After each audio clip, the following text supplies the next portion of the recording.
ठाकरे गटाच्या नेत्या सुषमा अंधारे यांनी उपमुख्यमंत्री एकनाथ शिंदे आणि खासदार नरेश म्हस्केंवरती केलेल्या टीकेला नवी मुंबईचा नगरसेवक साहिल चौगुले यांनी प्रत्युत्तर दिले।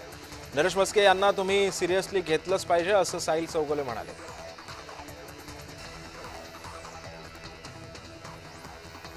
वाकुर्डे सिंचन योजना सोलर फीड वरती चालवा, भाजपचे आमदार अतुल भोसले यांनी लक्षवेधीतून ही मागणी केलेली आहे।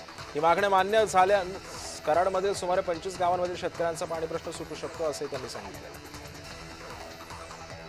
पेंच व्याघ्र प्रकल्पाच्या संवेदनशील क्षेत्रामध्ये पार्टी आणि मनोरंजनात्मक कार्यक्रम आयोजित केल्यानं नागपूर खंडपीठानं राज्य सरकारला नोटीस बजावली आहे। न्यायालयानं स्वतः जनहित याचिका दाखल केलेली आहे आणि या प्रकरणी राज्य सरकारला 6 आठवड्यामध्ये उत्तर सादर करण्याचे निर्देशही देण्यात आलेले आहेत। सोलापूर जिल्हा परिषदेमध्ये भाजपनं संघटनात्मक फेरबदल केलेले आहेत। गटनेतेपदी रश्मी बागल, उपनेतेपदी प्रदीप खांडेकर, प्रतोदपदी चेतन सिंग केदार सावंत तर पक्ष प्रवक्तेपदी नेताजी खंडागळे यांची नियुक्ती करण्यात आली आहे। या नियुक्तीमुळे अध्यक्षपदासाठी नव्या चेहऱ्यांना सुद्धा संधी मिळण्याची शक्यता आहे। दरम्यान 18 मार्च रोजी अध्यक्ष उपाध्यक्ष पदाची निवड होणार आहे।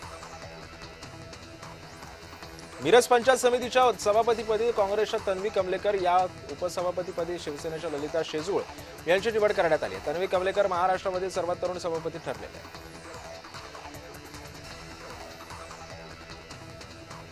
अहिल्यानगर महानगरपालिकेच्या स्थायी आणि महिला बालकल्याण समितीच्या सभापतींची बिनविरोधपणे निवड करण्यात आली आहे। सभापतीपदी दीपाली बारसकर तर उपसभापतीपदी वर्षा सानप यांची निवड करण्यात आलेली आहे।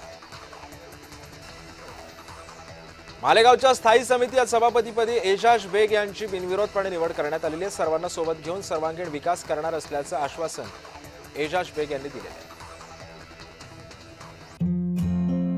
डोकेदुखी, सांधे धरणं, लचक आणि सर्दी यावर एकच उपाय, हेड्रोझाबाम। आता मोकळा श्वास घ्या आणि जपा आरोग्याला। वल्लभ विजय आणि सन्स 1924 पासून।